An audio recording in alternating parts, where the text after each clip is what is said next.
RRB எக்ஸாம்ல இந்த question ப்ரீவியஸா கேட்டிருக்காங்க. ஒருவர் தன் வாங்கக்கூடிய சம்பளத்துல 10% வீட்டு வாடகைக்காக கொடுத்துறாரு. மீதி இருக்கிற அமௌண்ட்ல 20% தன்னுடைய குழந்தைகளுக்கு படிப்புக்காக செலவு பண்ணாரு. அது போக மீதி இருக்கிற அமௌண்ட்ல 15% உடை, அதாவது ட்ரெஸ்ஸுக்காக செலவு பண்ணாரு. இதெல்லாம் போக அவருடைய கையில 3060 ரூபாய் இருக்குது அப்படின்னா அவருடைய மொத்த சம்பளம் என்னன்னு கேக்குறாங்க. சோ பர்சன்டேஜ்ல இந்த மாடல் சம் கேட்டாங்களா, எப்படி குயிக்கா சால்வ் பண்ணறத பார்க்கலாம். கொஸ்டின்ல ஒருவர் தன் வாங்கக்கூடிய சம்பளத்துல 10% வீட்டு வாடகை கொடுத்துறாரு. மீதி இருக்கிற அமௌண்ட்ல 20% தன் குழந்தைங்க படிப்புக்காக செலவு பண்ணாரு. அது போக மீதி இருக்கிற அமௌண்ட்ல 15% உடை, அதாவது ட்ரெஸ்ஸுக்காக செலவு பண்ணாரு. இதெல்லாம் போக அவருடைய கையில 3060 ரூபாய் இருக்குது அப்படின்னா அவருடைய மொத்த சம்பளம் என்ன கேட்கறாங்க. இந்த மாடல் சம் கேட்டாங்களா, எப்பவுமே அவருடைய மொத்த சம்பளம் பார்த்தோம்னா 100%. சரிங்களா? அதுல 10% வாடகைக்காக போயிருச்சு. அப்ப 100%த்துல 10 மைனஸ் பண்ண மீதி என்ன வருது? 90%.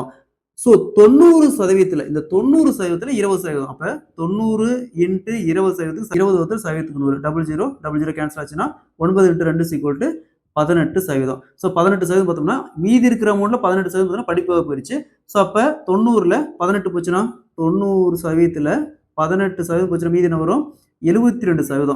ஸோ இந்த 72%த்துல மீதி இருக்கிற இந்த 72%த்துல பார்த்தோம்னா 15% உடை, ட்ரெஸ்ஸுக்காக போகுது. அப்போ 72% இன்ட்டு 15 100. ஸோ இங்கே 5ஆல் கேன்சல் பண்ணால் 3, இங்கே 20, அகைன் 2ஆல் கேன்சல் பண்ணால் 10, இங்கே 36. 3 இன்ட்டு 36 108 வரும். வகுத்தல ஒரு 10 இருக்கு. அப்போ முடிச்சு தள்ளி புள்ளி வச்சுமா 10.8%. ஸோ அப்போ மீதி இருக்கிற அமௌண்ட்ல 10.8% பார்த்தீங்கன்னா உடை, ட்ரெஸ்ஸுக்காக போகுது. ஸோ அப்போ 72%. இந்த 72%த்துல இந்த 10.8% பட்சம் மீதி என்ன வரும்? 61.2%. ஸோ டோட்டலா இந்த செலவுலாம் போக அவர்கிட்ட கை இருக்கிற அமௌண்ட், அந்த வேல்யூக்கான சதவீதம் பார்த்தோம்னா 61.2%. ஸோ இந்த 3060 ரூபா அப்படிங்கிறதா அந்த 61.2%. அப்போ 61.2% ஈக்குவல் டு 3060 ரூபா அப்படின்னா நமக்கு தேவை 100%. 100%க்கு என்ன? இது அப்படியே கிராஸ் பண்ணி எப்படிங்கன்னா என்ன வரும்? 100% இன்ட்டு 3060 வகுத்தல் 61.2%. அப்படியே கேன்சல் பண்ணிடலாம். நெக்ஸ்ட் இங்க ஒரு தள்ளி புள்ளி இருக்கு. அப்ப இங்க ஒரு 10, இங்கே ஒரு நியூமரேட்டர் ஒரு 10ஆல் பெருக்கணுமா இந்த புள்ளி போயிடும். ஸோ அப்புறம் 612, இங்கே 306. அப்படியே இப்போ கேன்சல் பண்ணீங்கன்னா 612 306 கேன்சல் பண்ண வரும்? 2 டைம் வரும். சரிங்களா? ஸோ மேலே என்ன இருக்கும்? 10,000 இருக்கும். மேலே 10,000 இருக்கும். வகுத்துல 2 இருக்கும். அப்படியே கேன்சல் பண்ணீங்கன்னா 5000 வரும். அவருடைய மாத சம்பளம் பார்த்தோம்னா முழு சம்பளம் 5000 ரூபாய். Option C is the correct answer. So இதே கொஸ்டினை ஷார்ட்கட் மெத்தடில் எப்படி சால்வ் பண்ணாத போகலாம். ஸோ கடைசியாக எவ்வளோ மீதி வச்சிருக்காரு? 3060 ரூபா. 3060 ரூபா இன்ட்டு இங்கே பாருங்க 1 2 3%. அப்போ 3 டைம் 100, 100 இன்ட்டு 100 இன்ட்டு 100 நியூமரேட்டரில் வகுத்தல்ல. இது மூணுமே செலவு தான் இல்லைங்களா? வாடகை, படிப்பு, உடை அப்படிங்கிறது அவர் செலவு தான் பண்ணுறாரு. அப்போ ஃபர்ஸ்ட் டைம் இந்த 100லேருந்து 10 மைனஸ் பண்ணுங்க என்ன வரும்?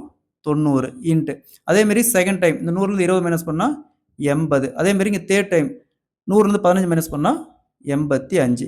ஸோ நெக்ஸ்ட் அப்படியே கேன்சல் பண்ணோமா 00, இந்த 00 கேன்சல் ஆயிரும். நெக்ஸ்ட் இங்கே 5ஆல் கேன்சல் பண்ணால் இங்கே என்ன வரும்? 20, இங்கே 17. ஸோ அகைன் 4ஆல் கேன்சல் பண்ணால் இங்கே 2, இங்கே 5. ஸோ இங்கே 306 2ஆல் கேன்சல் பண்ணால் 153. ஸோ 153 14 கேன்சல் பண்ணால் வரும்? 9 டைம் வரும். அதாவது இந்த இடத்துல 90 இருக்கும். ஸோ இந்த 9 கேன்சல் ஆயிரும். பேலன்ஸ் என்ன இருக்குது? 5, இங்கே ஒரு 3 0 இருக்கும். சரிங்களா? அப்போ அவருடைய மொத்த சம்பளம் பார்த்தோம்னா 5000. Option C is the correct answer. So இந்த மெத்தட்லையும் சால்வ் பண்ணிக்கலாம். பர்சன்டேஜில் இந்த கொஸ்டின் ப்ரீவியஸாக டிஎன்பிசி எக்ஸாம் கேட்டிருக்காங்க. ஆனந்த் என்பவர் தன் வாங்கக்கூடிய சம்பளத்தில் 20% உணவுக்காக செலவு பண்ணுறாரு, 30% வீட்டு வாடகைக்காக செலவு பண்ணுறாரு, 25% உடைக்காக, அதாவது ட்ரெஸ்ஸுக்காக செலவு பண்ணுறாரு. இதெல்லாம் போக மீதி 750 ரூபா சேமிக்கிறார் அப்படின்னா அவருடைய மொத்த வருமானம் என்ன கேட்குறாங்க. ஸோ பர்சன்டேஜில் இந்த மாடல் சம் கேட்குறாங்களா, எப்படி குயிக்காக சால்வ் பண்ணாத பார்க்கலாம். கொஸ்டின்ல ஆனந்த் என்பவர் தன் வாங்குற சம்பளத்தில் 20% உணவுக்காக செலவு பண்ணுறாரு, 30% வீட்டு வாடகை செலவு பண்ணுறாரு, 25% உடை வாங்குறாரு, ட்ரெஸ் வாங்குறாரு, மீதி 750 ரூபா சேமிக்கிறார் அப்படின்னா அவரோட மொத்த சம்பளம் என்ன கேட்குறாங்க. இந்த மாடல் சம் கேட்டாங்களா. ஃபர்ஸ்ட் இந்த பர்சன்டேஜ் 3 ஆட் பண்ணுங்க. 20, 30, 25 ஆட் பண்ணா 75%. ஸோ மொத்தமா 75% செலவு பண்ணாரு. எப்பவுமே அவர் வாங்கக்கூடிய மொத்த சம்பளம் பார்த்தோம்னா 100%. மொத்த சம்பளம் 100%. அதுல 75% செலவு பண்ணிட்டாரு. அப்ப 100ல 75 போச்சுன்னா மீதி என்ன வரும்? 25%. ஸோ இந்த 25%க்கு தான் 750 ரூபா. ஸோ 25%க்கு 750 ரூபானா நமக்கு தேவை 100%. 100%க்கு என்ன? இது அப்படியே கிராஸ் பண்ணி போடுங்க. என்ன வரும்? 100% இன்ட்டு 750 வகுத்தல் இந்த 25%. ஸோ 100% 25 அப்படியே கேன்சல் பண்ணா 4 இன்ட்டு 750 ஈக்குவல் டு 3000. ஸோ மொத்த சம்பளம் பார்த்தீங்கன்னா 3000 ரூபா. Option D is the correct answer. TNPSC எக்ஸாம்ல இந்த கொஸ்டின் ப்ரீவியஸா கேட்டுருக்காங்க. ஒரு பொருளுடைய குறித்த விலை 15,000, 2 தொடர் தள்ளுபடிகளான 20% மற்றும் 12% பிறகு விற்ற விலைன்னு கேட்கிறாங்க. ஸோ பர்சன்டேஜ்ல இந்த மாதிரி சம் கேட்டாங்க, எப்படி குயிக்கா சால்வ் பண்ணுறது பார்க்கலாம். அதற்கு முன்னாடி நம்முடைய அகாடமியில டிஎன்பிஎஸ்சி குரூப் 1, குரூப் 2, குரூப் 4 அது மட்டும் இல்லாமல் டிஎன்பிஎஸ்சி டிபார்ட்மெண்ட் எக்ஸாமுக்கான மேக்ஸ் அண்ட் ரீசனிங்னு நியூவா புக் லான்ச் பண்ணியிருக்கோம். இது தமிழ் அண்ட் இங்கிலீஷ் மீடியத்துல இருக்கு. ஸோ புக்கை பத்தி வேற ஏதாவது டீட்டெயில் வேணாலும் சரி, புக் ஆர்டர் பிளேஸ் பண்ணாலும் சரி, மேல இருக்க நம்பருக்கு கான்டாக்ட் பண்ணுங்க. கொஸ்டின்ல ஒரு பொருளுடைய குறித்த விலை 15,000, 2 தொடர் தள்ளுபடியான 20% மற்றும் 12%க்கு பிறகு விற்ற விலைன்னு கேட்கிறாங்க. ஸோ இந்த மாதிரி சம் கேட்டாங்களா, அந்த பொருளை குறித்த விலை என்னது 15,000 அப்படி ரேட் பண்ணிக்கோங்க. 15,000 பெருக்கல். ஸோ இங்க பாருங்க 20% எழுதுவோம், 20 வகுத்தல் சைவத்துக்கு 100 எழுதுவோம். இந்த 100 அப்படியே வகுத்தல் எழுதிக்காங்க, 100 வகுத்தல் எழுதிக்காங்க. இங்க தள்ளுபடின்னு சொன்னா, எப்பவுமே தள்ளுபடி சொன்னா இந்த 100ல இருந்து இந்த வேல்யூ மைனஸ் பண்ணிக்கணும். அதிகரிக்கிறாங்கன்னு சொன்னா கூட்டிக்கணும். சரிங்களா? அப்ப தள்ளுபடி பண்றாங்க. அப்ப 100ல 20 போச்சுன்னா 80. அதே மாதிரி தான் இதுவும் 12%, 12% எழுதுறோம், 12 வகுத்தல் சைவத்துக்கு 100. ஸோ இந்த 100 அப்படியே எழுதிக்காங்க, டினாமினேட்டர் வேல்யூ 100 அப்படி எழுதிக்காங்க. இங்கேயும் தள்ளுபடி தான். அப்ப 100ல 12 போச்சுன்னா மீதி 88. ஸோ நெக்ஸ்ட் 2 0 2 0, இங்க ஒரு 0, இங்க ஒரு 0, இங்க ஒரு 0, இங்க ஒரு 0 அப்படியே கேன்சல் ஆயிரும். பேலன்ஸ் என்ன இருக்குது? 15 × 8 × 88 அப்படி பேருக்குங்க 10,560 ரூபா. ஸோ விற்ற விலை பார்த்தோம்னா 10,520. Option B is the correct answer. பர்சன்டேஜ்ல இந்த கொஸ்டின் ப்ரீவியஸா டிஎன்பிஎஸ்சி எக்ஸாம்ல கேட்டிருக்காங்க. ஒரு பொருளுடைய குறித்த விலை 5,000 ரூபாய், 3 தொடர் தள்ளுபடிகளான 20%, 15%, 10%க்கு பிறகு விற்ற விலையை கணக்கிடுறாங்க.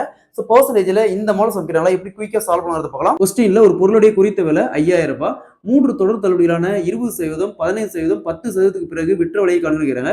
ஸோ இந்த மாடல் சமைக்கிறாங்களா, அந்த பொருளை குறித்த விலை என்னது 5,000 பெருக்கல். ஸோ ஃபர்ஸ்ட் 20%, 20% எழுதுவோம், 20 வகுத்தல் சைவத்துக்கு 100. ஸோ இந்த 100 அப்படியே இங்கே டினாமினேட்டர்ல போட்டுருங்க. நெக்ஸ்ட் எப்பவுமே தள்ளுபடின்னு சொன்னா இந்த 100ல இருந்து இந்த வேல்யூ மைனஸ் பண்ணிக்கணும்.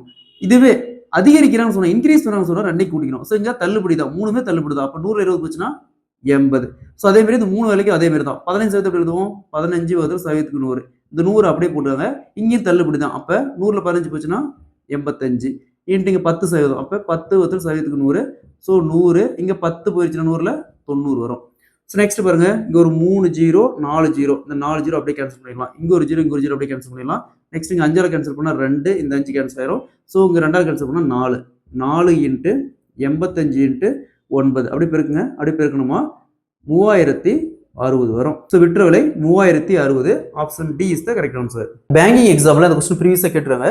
ஒரு குறிப்பிட்ட அசலுக்கு ஆண்டுக்கு 10% தனி வட்டியில 4 ஆண்டுகளுக்கு பிறகு கிடைக்கக்கூடிய தனி வட்டியானது 20,000 எனில், அதே அசலுக்கு ஆண்டுக்கு 8% கூட்டு வட்டி விதத்துல 2 ஆண்டுகளுக்கு பிறகு கூடிய கூட்டு வட்டி கேட்கிறாங்க. கூட்டு வட்டி மற்றும் தனி வட்டியில இந்த மாடல் சமைக்கிறாங்களா, எப்படி குயிக்கா சால்வ் பண்ணறது பார்க்கலாம். ஒரு குறிப்பிட்ட அசலானது ஆண்டுக்கு 10% தனி வட்டியில 4 ஆண்டுகளுக்கு பிறகு கிடைக்கக்கூடிய தனி வட்டியானது 20,000 எனில், அதே அசலுக்கு ஆண்டுக்கு 8% கூட்டு வட்டியில 2 வருஷத்துக்கு கிடைக்கக்கூடிய கூட்டு வட்டி என்னன்னு கேட்கிறாங்க.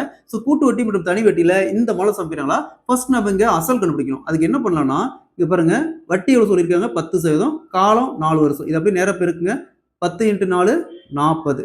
ஸோ 40% அப்படிங்கிறது தான் இந்த 20,000. 40% அப்படிங்கிறது 20,000. எப்பவுமே அசல் அப்படிங்கிறது 100%. ஸோ 40%க்கு 20,000னா அப்ப 100%க்கு என்ன? இது அப்படியே கிராஸ் மல்டிப்ளை பண்ணுங்க. கிராஸ் மல்டிப்ளை பண்ணோமா 100% × 20,000 வகுத்தல்ல 40%. சதவீதம் 0, சதவீதம் 0 அப்படியே கேன்சல் ஆயிரும். நெக்ஸ்ட் 20 4 கேன்சல் பண்ணா 5. ஸோ என்ன வருது 5000, இங்க ஒரு 0, அப்ப 50,000.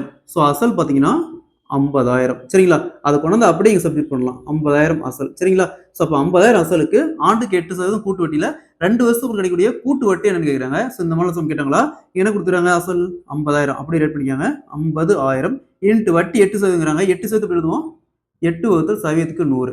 ஸோ இந்த 100 அப்படியே டினாமினேட்டர் 2 டைம் போட்டுவாங்க. 2 டைம் ஏன் போடுறோம், 2 வருஷமா 2 டைம். நெக்ஸ்ட் 2 ஆட் பண்ணி 100 + 8 108. இதுவும் 2 டைம். ஸோ 2 வருஷம் கொடுத்தா 2 டைம், 3 வருஷம் கொடுத்தா 3 டைம், 4 வருஷம் கொடுத்தா 4 டைம். நெக்ஸ்ட் இங்க 4 0, இந்த 4 0 அப்படியே கேன்சல் ஆகும். பேலன்ஸ் என்ன இருக்குது, 5 × 108 × 108. இது பெருக்குங்க. 5 × 108 × 108 58,320. ஸோ இது பார்த்தோம்னா பிரின்சிபல் பிளஸ் இன்ட்ரெஸ்ட், அதாவது அசல் பிளஸ் வட்டி ரெண்டும் சேர்ந்து அந்த அமௌண்ட். இப்படி கேட்டாங்களா, ஒருவேளை மொத்த தொகை கேட்டாங்களா, நம்ம அப்படியே ரைட் பண்ணிக்கலாம். என்ன கேட்கறாங்க, வட்டி மட்டும் தான் கேட்கறாங்க. அப்ப இந்த 58,320ல 50,000 அசலை மைனஸ் பண்ணணும். மைனஸ் பண்ணுங்க. மைனஸ் பண்ண என்ன வரும், 8320 வட்டி பார்த்தோம்னா 8320. Option A is the correct answer. So இந்த கொஸ்டின் பொறுத்த வரைக்கும் டிஃப்ரெண்ட் ஆங்கிள் கொஸ்டின்ஸ் கேட்பாங்க. இந்த கொஸ்டின் நீங்க நல்லா அண்டர்ஸ்டாண்ட் பண்ணிட்டாவே இந்த மெத்தட்ல எப்படி சம் ஈஸியா சால்வ் பண்ணிக்கலாம்.